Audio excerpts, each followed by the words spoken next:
What's up, guys? It's Sneaky Snowman, and here we go with Battlefield 3 as promised. And first things first, I absolutely love this game, and right now I do hold it higher in regards than COD, just because this game is brand new and Black Ops is really old now, even though it's just a year old, for not even actually. But again, Battlefield 3 to me is a much better game than Black Ops, and I'm sure my viewpoint will be kind of changed when MW3 comes out, just because I am a COD fan at heart, and um, those are usually my go-to games, but I really do hope that MW3 does not disappoint, because if it does, then I guess we're all just going to be disappointed, and we really don't want that. So here it is, Battlefield 3. For those of you who do keep up with the Battlefield series, it's very similar to Bad Company 1 and Bad Company 2, and I actually did like those games a lot, and I do believe that as those games went on, they just kept getting better, and this one is definitely better than Bad Company 2, but it's very similar in the gameplay. All the controls are the same, so it's kind of like how the COD series works, where it's just basically new maps, guns, blah blah blah, different setting, but the whole gist of the game is the same. And I do like that and how they do that with these series. But a few of the new things in this game from Bad Company 2 are there's a couple attachments that are very different.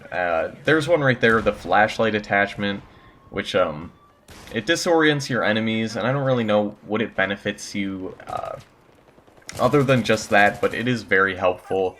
I usually just use it on my secondary, just because it's just a single shot, you know, like a pistol or something, and if you're out of ammo and you quick switch to that, it can actually help you win gunfights more, just because the person can't really see you, and you're able to utilize that light and kill them. And so that's something that I really do like. And then the laser, which I do have on my gun right now, so that helps you with hip firing, as well as it's not as the degree of the flashlight is, but it does help kind of blind your enemy, and it's a little bit to your advantage as well. And so those are a couple of the new attachments, and then there's always just kind of scopes and whatnot, and just all that other crap. But those are the two that are really the most important new attachments.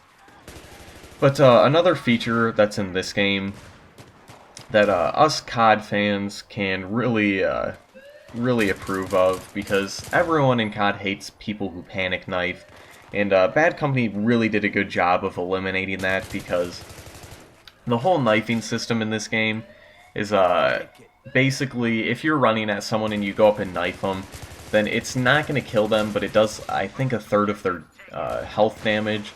Then so I guess it would take 3 swipes with a knife to kill someone, which I do really like a lot, because that's very realistic, rather than just going up and swiping someone's foot and they instantly die. That's not how it works. I know even 3 knives is a little ridiculous, but it's still a video game and you have to be able to kill them. So I guess the thing that I really do enjoy the most about the knifing is that if you come up and sneak up behind someone, and they're just kind of laying there unsuspectingly, or standing there, you know, sniping, you just kind of come up and you grab them by, like, the shoulder or something, I don't really know, and then you kind of turn them around, and you stab them in the throat, or neck, or whatever you want to call it, and so that's an instant kill, which is actually fairly realistic. But I guess the only thing that isn't really realistic about this game is the whole length that it takes to kill someone, just because you don't want it too close to reality, otherwise it's just not fun to play. And so I guess that's one of the things that comes with, I guess, really, in my opinion, the only negative that's associated with this game. But other than that, I really do enjoy this game. And so I guess I'm really kind of done talking about the game, and so I'm going to switch over to something that I have discovered in the news recently, which I'm sure the majority of you will also enjoy. So here I am, just kind of sitting on my couch at home, and my brother's out at in class, and he brought his laptop with him, and I get a text from him, and he's like, quick, get on Yahoo Stories right now. There's an article that just made my life. You know, I'm kind of sitting there like, okay. So I get on the computer, and I look up, and I just kind of scroll through, and sure enough, I do find the article that he was talking about. And to tell you the truth, it was about Nickelback. And I'm sure a lot of you out there are like, oh, Nickelback, I hate Nickelback so much. And then there's the few of you out there that are also like, I love Nickelback, they're like my favorite band, and I know they're a pretty controversial band, whereas to, you either love them or you hate them. And I'm sorry to offend some of you, but I am not a fan of Nickelback whatsoever.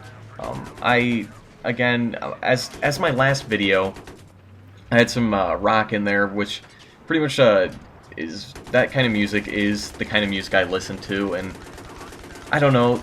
The way I view Nickelback is they are not rock. Their singer sounds like he belongs in a country band, and I don't know. I don't like it. And so what this article was about is the Thanksgiving game with the Lions in it. They planned to have Nickelback play at halftime, and the people of Detroit were not happy with this. You know, Detroit has produced many musicians over the years, and so basically the Detroit people did not want Nickelback, of all bands, to come and play at halftime. They'd rather have somebody who's a Detroit native, or at least someone who's from Michigan, to represent the state or the city and really just kind of brighten up the Detroit atmosphere. And so I guess they really do not like Nickelback. And so the person who wrote the article really does not like Nickelback. They're slamming them the entire article, which I find to be absolutely hilarious. And so I'll post a link to the article in the description so you can actually check it out and read it for yourself. But basically what the Detroit people are trying to do is they're trying to get everyone to sign a petition trying to ban Nickelback from playing at halftime, which I highly doubt is going to happen, but I applaud their efforts. And to tell you the truth, I really don't care too much about what the outcome is, because I'm going to be at home and I can leave the room or mute the TV or whatever just to not listen to it. And so I guess that's kind of my view on it. It's not that big of a deal, but I guess if you're at the game, it would be a pretty big deal. So this is the end of the game, and thank you guys for watching. I go 37-13, which I find to be pretty good for Battlefield. And bye-bye for now.